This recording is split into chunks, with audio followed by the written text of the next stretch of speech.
Hey guys, I just finished episode 6, season 2 of Yellowstone, The Blood Boy. I wanted to really excitingly bring this to you immediately when it's all fresh in my head, because a lot of stuff happened this episode. First, the reason why it's called The Blood Boy is because Casey actually had a son during this episode, and they took him hunting. Him and Casey and John took him hunting for his first ever hunting experience, like little cool 3-generation of boys, and it was his first time killing a deer, and you could see that he was really sad about it. And then Casey was gutting the deer and put the blood over his son's face to honor.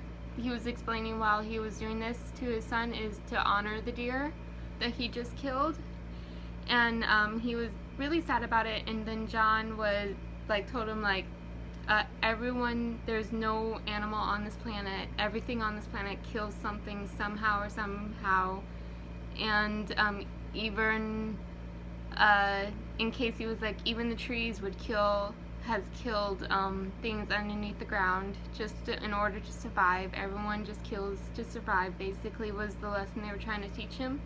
And John was even like us, things will kill us. There's no such thing as dying of an old age anymore.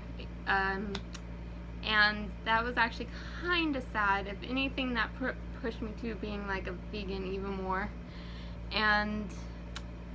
But I could understand the heritage of it, and I respect the heritage of it, and especially since it was a 3-generation of father and son, and then father and son. That will be a memory that little boy will never forget, and I do believe that is very important to have those experiences. And after that, Beth actually was not in this episode, not even one scene for 1 minute, which is really weird. I was kind of disappointed about that. And where the last episode led off was Beth was throwing Jamie in their dad's office, and he was about to confess. It actually did not lead off of that. It was started the next morning, and it actually had a bit of a recap back in the past, a memorial about John Dunn and Jamie, and the reason why he became a lawyer is because John was pushing him to become a lawyer, and the younger Jamie was actually really cute. He was just totally cowboyed from head to toe, and wasn't wearing these suits that he wears now. And actually this episode you see a really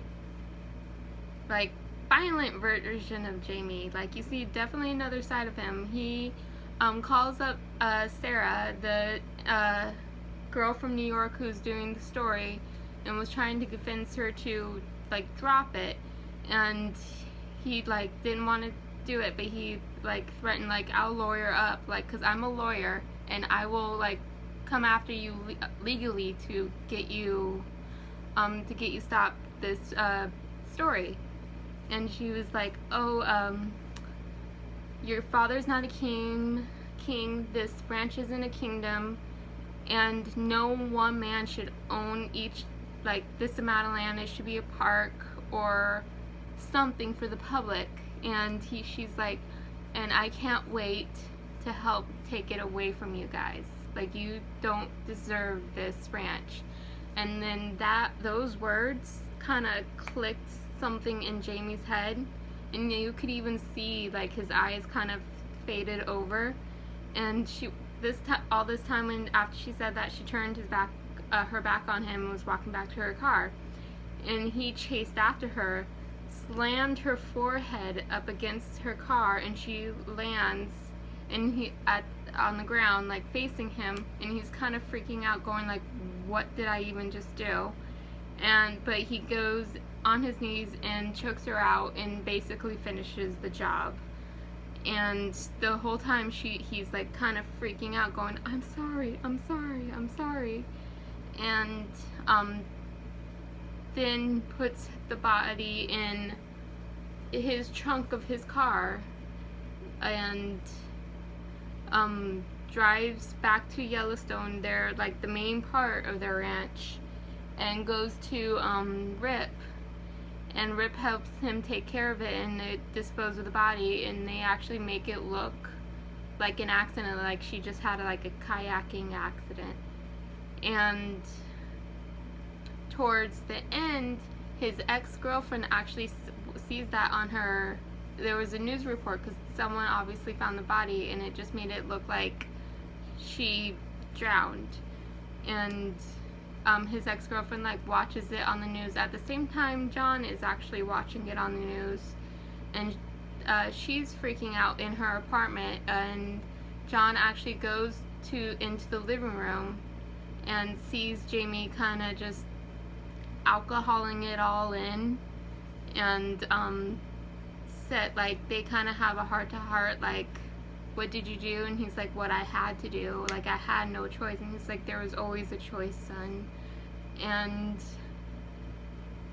yeah, that was pretty much about it. One of the main characters though left the Yellowstone, and Rip was actually, it was the one that Rip was always having a problem with, and Casey actually drove him off to the train station. Train station is code as we're gonna kill this guy.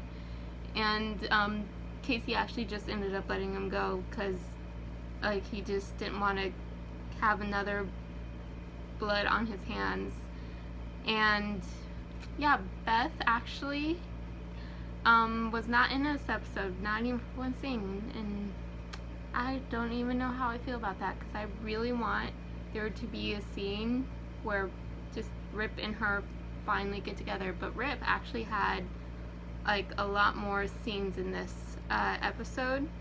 And then the Jamie, or not Jamie, but Jimmy, one of the new boys, which is basically Rip's like kind of a big brother, little brother with Rip, and like a mentor of him. And then Jimmy obviously still needs the money, and he ends up rotoring, like being a rodeo cowboy, and ends up finding that he has that talent in winning first prize and winning the money that to give those punks to help save his dad and help like get him out of debt, which I personally think that's no bueno. He shouldn't have to do that, and he should let all the rest of the Yellowstone know what's going on and just bring the whoop ass to them. And Monica ended up hooking up with some other guy, but she ended up breaking it off at the last minute. And her and Casey didn't have a scene together this week. And I don't really like doing this, but I waited until the commercials were over and the next episode sneak peeks towards the end, and it actually looks like Beth and Rip was gonna have like a real heart-to-heart, so I'm hoping and praying that actually happens. I know that they like hook up and they flirt around, but that there's a difference between that and actually being like legitimate, and I want them to be legitimate so bad.